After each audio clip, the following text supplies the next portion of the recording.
So now let's see how we can work around with the Wavelet Decompose option inside a Photopea. So in order to do that, I'm going to go around onto image right here, and here you can see that Wavelet Decompose is an option.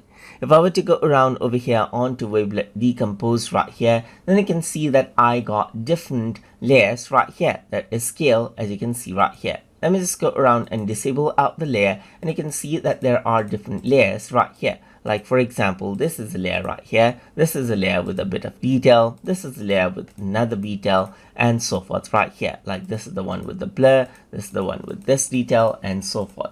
So now if I were to go around around over here, you can enable individual layers right here and their effect right here, just like this, as you can see right here. You can click on this one and this one and this one and enable and disable the effect and get the one you want right here. You can make it much more softer and so forth.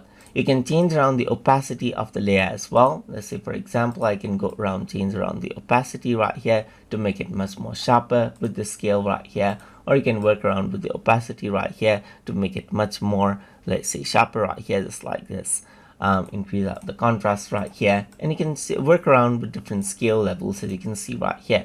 You can also work around with residual, as you can see right here. Change around the opacity right here to make it much more softer or much more sharper, as you can see right here.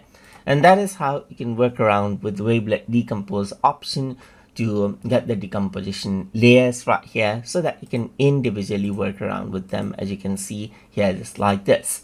So hope you guys learned something as always, and as always, please like, comment, share, and subscribe.